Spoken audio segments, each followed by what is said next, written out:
Una de las técnicas más conocidas desde hace ya, diríamos, miles de años para regular nuestras emociones y regular nuestros estados mentales, y en concreto para la regulación del estrés, siempre ha sido la respiración, las técnicas respiratorias. Hay que decir que hasta hace prácticamente 4 o 5 años la influencia que tenía la respiración sobre la cognición era para el mundo científico prácticamente desconocida. Se pensaba que obviamente el cerebro sabe cómo estamos respirando, pero que ese conocimiento del patrón respiratorio que estuviésemos teniendo no tenía nada que ver con los procesos cognitivos o emocionales.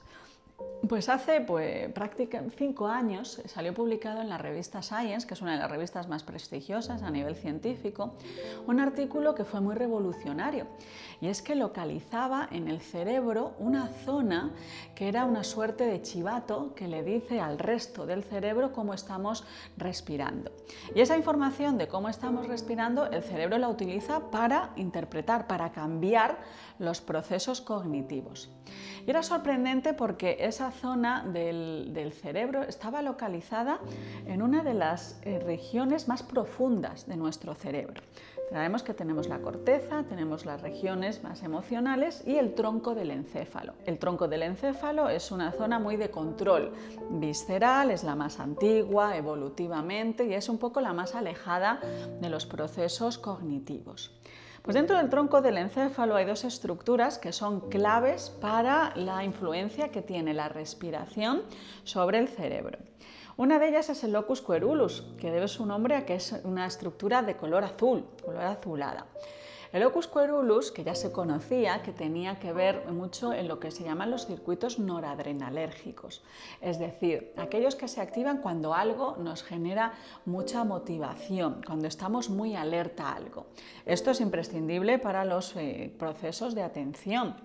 Prestamos más atención a aquello que nos motiva, a aquello que nos llama la atención, ¿no? Aquello que ha producido en nosotros un chute de noradrenalina. Ahí todos nuestros recursos cognitivos van a estar muy alerta. Esta es la palabra que nosotros utilizamos en neurociencia, estar alerta.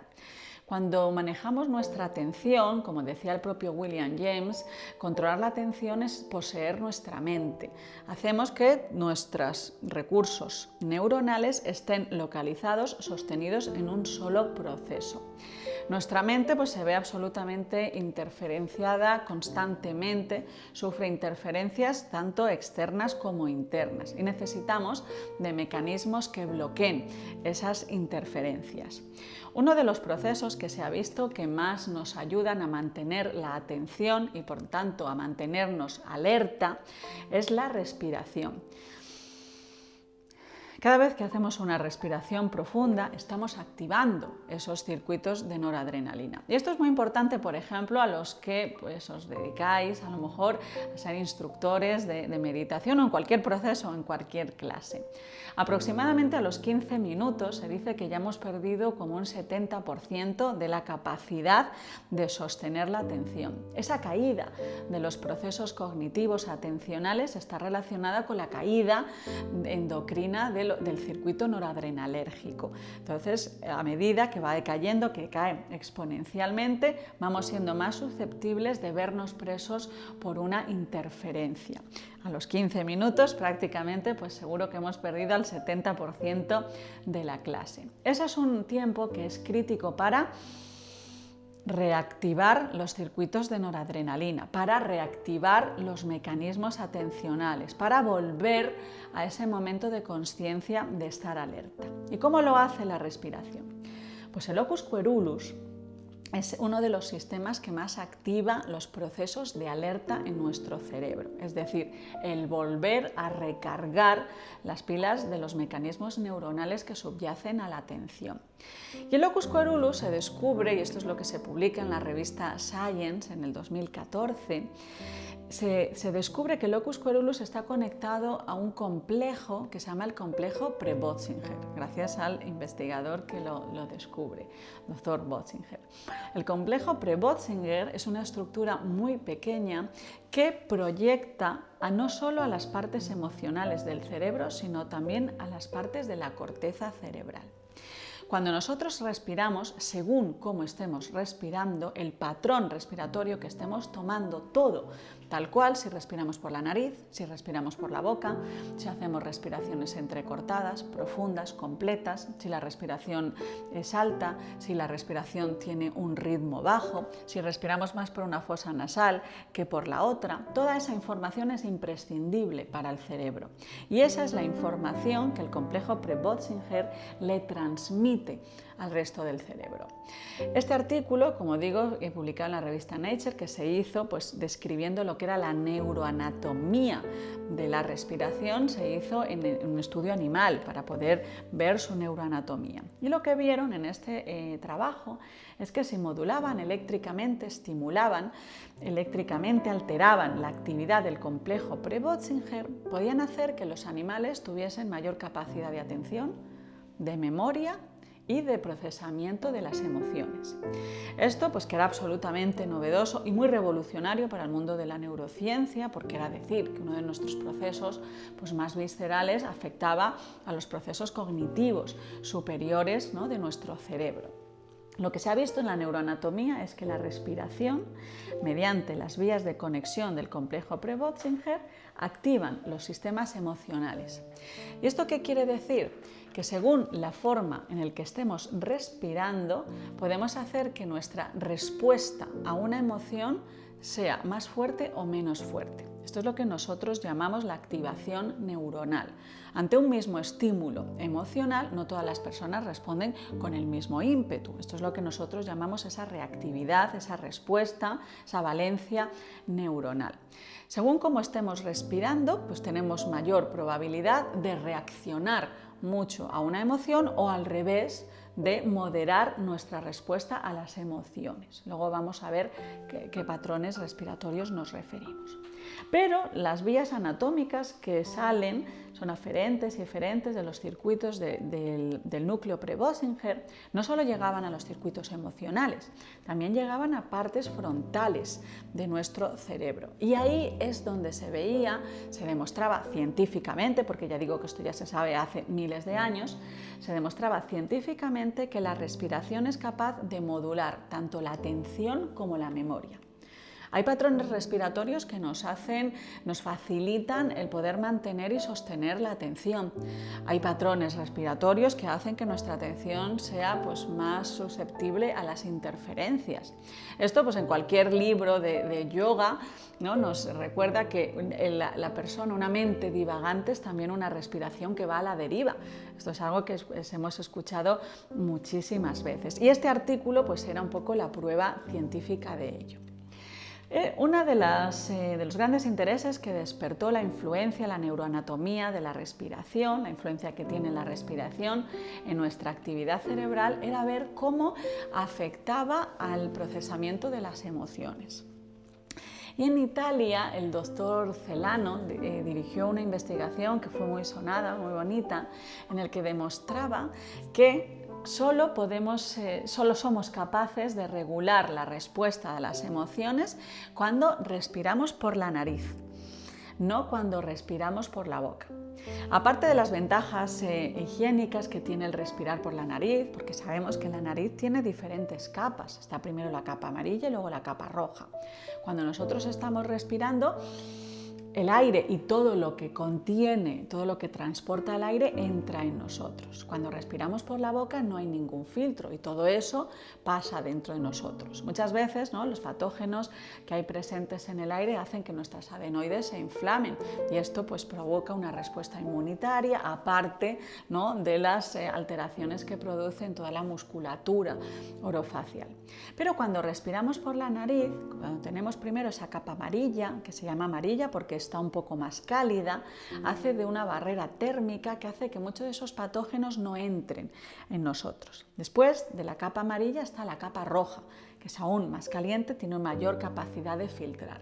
De tal forma que respirar por la nariz es beneficioso para nuestro sistema inmune, porque hace pues, que no tenga que estar constantemente luchando contra todos los patógenos que metemos en nuestro cuerpo. Muchos de nosotros pues, vivimos en entornos urbanos, ¿no?, con altas dosis de contaminación.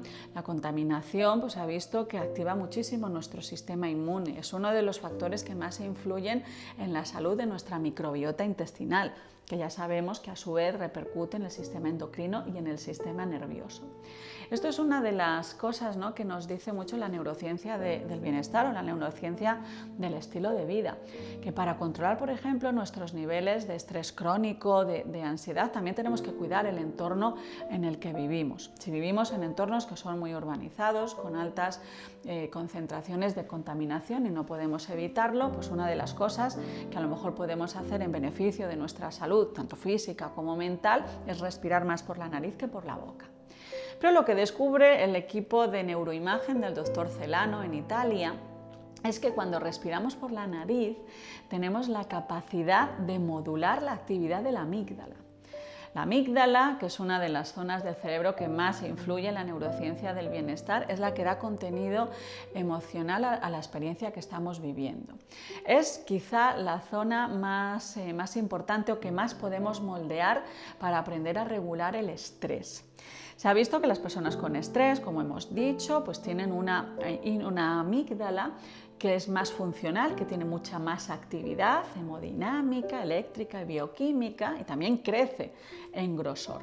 Cuando tenemos estrés crónico y hemos habituado a nuestra amígdala a ser muy reactiva, a tener siempre mucha actividad, pues es muy difícil callarla, ¿no? Pues el cerebro, hay que recordar que, como casi siempre sucede en la biología, los sistemas son muy inerciales. Y como dice pues Jason Brewer, que es uno de los grandes investigadores de la neurociencia del bienestar y de la neurociencia de la meditación, nuestro cerebro es un sistema de hábitos.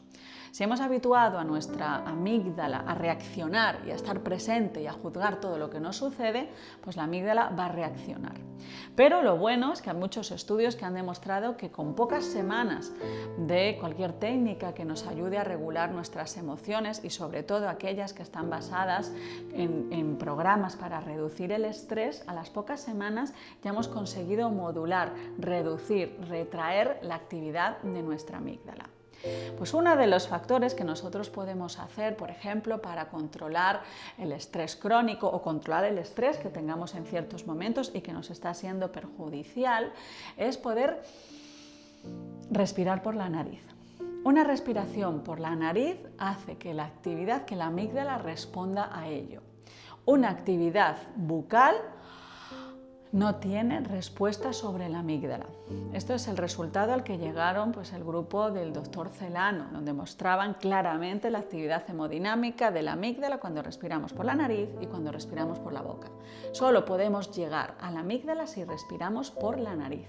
Las respiraciones por la boca no. Otro de los estudios que surgió a partir de estas investigaciones nos mostraba que hay ciertos patrones de respiración que favorecen los procesos de memoria.